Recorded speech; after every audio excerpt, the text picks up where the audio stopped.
All 5 of these guys have an ADP past 100. That's right, you heard it. And guess what? The first guy, ADP of 217 on ESPN redraft leagues. These guys will win you Dynasty. They'll win you Best Ball. They'll win you your redraft league come July, come August. Name number 1. What if I told you could get the tight end 1 on your team for an undrafted pick? You could add this guy after the draft if you wanted to. This guy has an ADP of 217. It is none other than Jets rookie Mason Taylor. The Jets get rid of Tyler Conklin. They now have no tight end on the roster besides number 42 overall selection, high draft capital investment, Mason Taylor. Mason Taylor in OTAs had some good buzz out of camp. Coach Glenn said, I think he's been doing an outstanding job in the catching the ball aspect and not just the pass catching, because that's what you guys see. That's what you guys really think is an, oh my God, he's OP moment. That's not what he said, but the blocking is what really gets me going. A tight end that can catch, a tight end that can block, you get more snaps. Mason Taylor had 55 receptions in his final season at LSU. It was a single-season reception record. Justin Fields can't throw the ball more than 10 yards downfield. Sorry, Garrett Wilson, you ain't going to be good. But 6-yard little slant route, little curl route, Mason Taylor, I think Mason Taylor can get a lot of good targets in that Jets offense. And really, when the Jets have no number 2 wide receiver, the buzz is that Josh Reynolds is the number 2 receiver. Allen Lazard, number 3. And then Arion Smith, maybe number 4, who the hell knows. But all I know is you have 2 targets, maybe 3 if you count Breece Hall. You got Garrett Wilson and you have Mason Taylor. Mason Taylor is undrafted tight end. I think this guy could be a league winner option, especially in all these formats when he's going undrafted. He will give you usable points at tight end. Next name on the list is J.J. McCarthy. Why? It's as simple as one thing. Could care less about the player. He was injured, come back from injury, blah, blah, blah. Could care less. Honestly, I don't care at all. Kevin O'Connell has turned quarterbacks into the GOAT. He turned Scam Darnold from Scam Man, Scamtron, into cash. This guy got paid, right? He got Scam Darnold paid.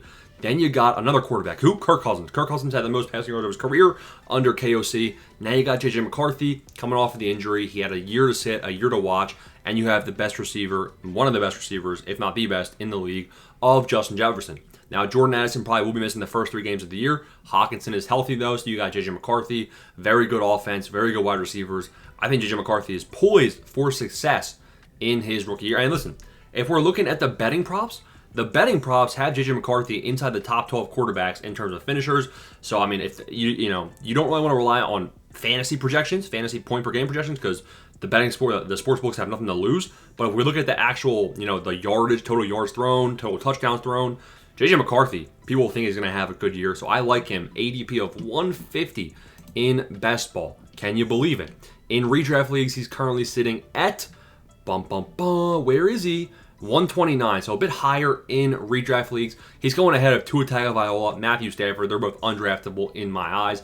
Now, C.J. Stroud's 197. C.J. Stroud at 197 would be a good value as well, but I like Mr. McCarthy. Name 3. Justin Fields, another quarterback. Why? Well, Justin Fields is ADP of 113 in best ball. Now, I've seen Fields get reached on a lot, especially for the reason we're going to talk about, which is obviously his rushing upside. Everyone knows, not like it's a secret. Now, in redraft leagues, Fields is ADP of 125. Fields is going a spot after Dak Prescott, 20 after Justin Herbert, 21 after Caleb Williams, who didn't even have a great rookie season, in my opinion, 30 after Brock Purdy. Justin Fields had 75 rushing yards.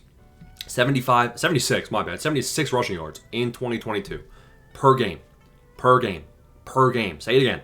He also had, in passing, he's not good. He's not a good passer.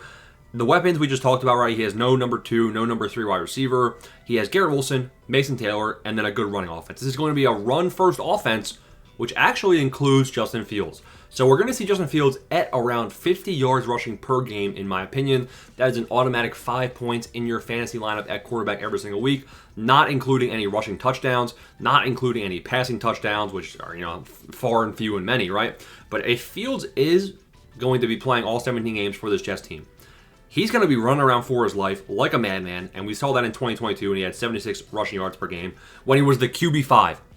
He's currently priced as the QB13. Give me that upside on my roster all day, any day. Next name is Tyler Warren. Now, in best ball, people are aware Tyler Warren is rising in ADP. He's around 107. In redraft leagues, Tyler Warren is around 130 in ADP. The names that Tyler Warren is around are disrespectful. He's currently at 136 in an ADP league. Or in a redraft league, looking at the guys he's around Jake Ferguson, Adam Thielen, Xavier Legette, Jared Goff, Jaden Higgins, Kincaid, Freiermuth, Najee, Charbonnet, Wan'Dale Robinson, trash. Tyler Warren, top 10 draft capital, basically. The buzz out of camp is good. Rushing upside, not too much, not too often you hear that.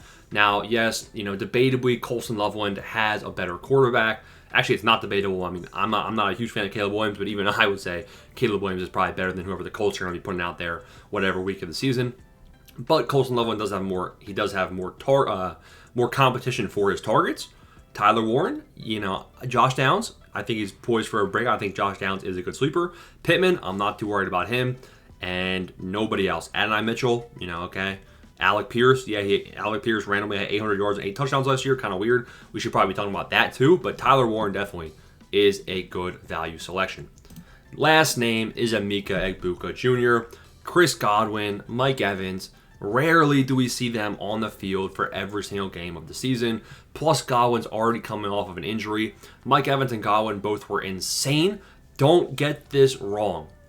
Chris Evans, oh my God. Chris Godwin and Mike Evans will be the alphas. Alpha 1, Alpha 2. They're both very good in their own respect. Ebuka, you ain't even seen the field, buddy, when they're both on it. Now, Ebuka will be the wide receiver 3. He will get, obviously, some plays on offense. Like, we're probably looking at like 60% of the snaps in my eyes if we have a healthy Evans and a healthy Godwin. He will be able to slot into your lineup on spike weeks. The main upside here is that at an ADP of 100, you get a guy with high draft capital, a good prospect profile, can be a high volume target for Baker Mayfield. Baker Mayfield's coming off the best year of his career, and this Buccaneers offense, they're one aging wide receiver injury away from Ebuka being a breakout league winner. 5 guys all at ADP of 100 or worse. Those are league winners for the 2025 fantasy football season. Smash like, subscribe, and let me know who you got down below winning the leagues.